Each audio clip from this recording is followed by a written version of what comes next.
سلام، أنا نجاب داوود. تعرضت لسرقة بمطار إثيوبيا. ما رح طول عليكم كتير بالحكي، بس ضروري الناس اللي بتسافر تحضر هيدا الفيديو.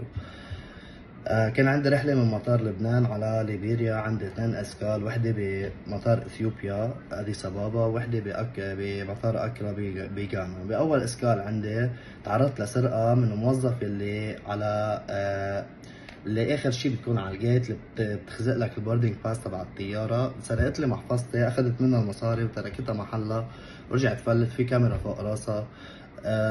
جربت كثير اني بس على القليل اشوف الكاميرا، اطلب اني اشوف الكاميرا، ما كانوا يفرجوني اياها.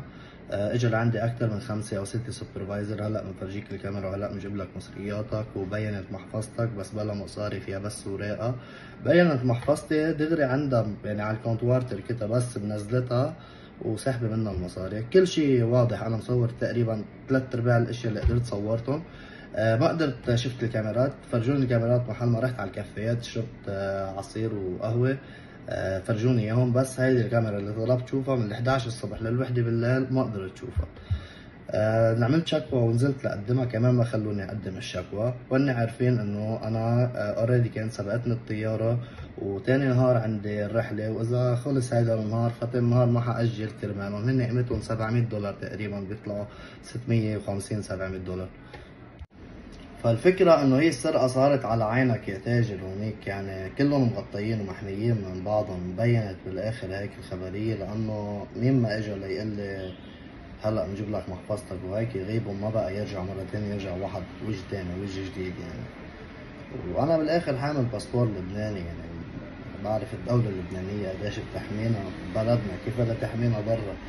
هن كانوا ناطرين بس اني دق بعسكري او احط ايدي على عسكري او اضرب عسكري، وهذا انا الشيء الوحيد اللي ما عملته، كرمال هيك ما قدروا يطالوني بشيء. وغير هيك عملت اللي بقدر اعمله، بس ما حصلت على شيء للاسف.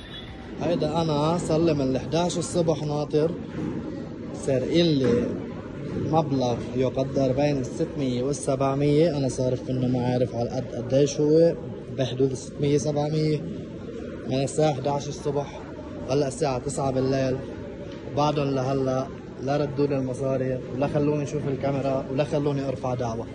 وكل شوي بيتمقطعوا فيي وبيقولوا لي بعد شوي ورجع بعد ساعة ورجع بعد نص ساعة. مطار اثيوبيا مطار حرامية، انتبهوا منه كلكم، انتبهوا لاغراضكم، بيسرقوكم وبغطوا على بعضهم، البوليس بغطوا على بعضهم والسكيورتي بغطوا على بعضهم. بقى بس اللي بيقطع من مطار اثيوبيا اغراضه بايده، محفظته بايده، شنطه حده، ما بيترك شيء، لانه مسرقين حراميه وبغطوا على بعضهم. يعني ما بيطلع لك مون، وانت ما حتكون جايهم مطول وما حتكون قاعد عندهم بالبلد.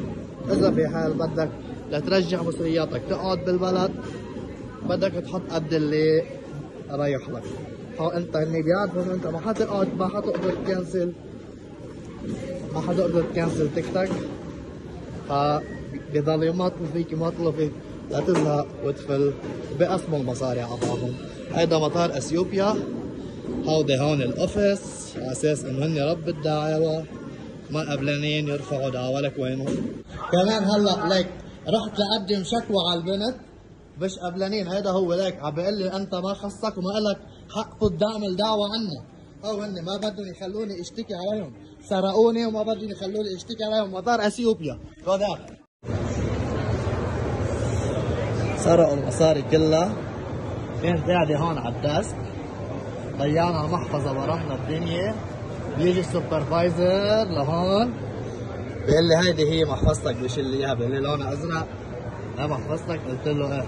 قال لي بس ما فيها مصاري، فيها بس اوراق. أرض حرامية يلعن حريمكم.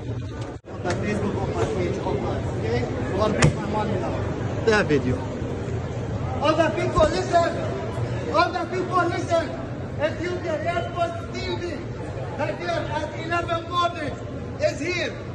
He take my wallet. He leaves this. He take my $700. He steal me from 11 morning. And nobody give me my money. Nobody. I tell him I go to the judge. to justice. Nobody say okay. Nobody bring my money. $700. The gangster here, the camera is here. I tell him I will see the camera. Why no? Why? صور كل العالم هون.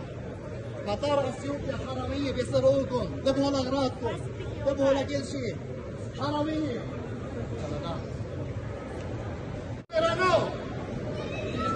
Let me check the camera now.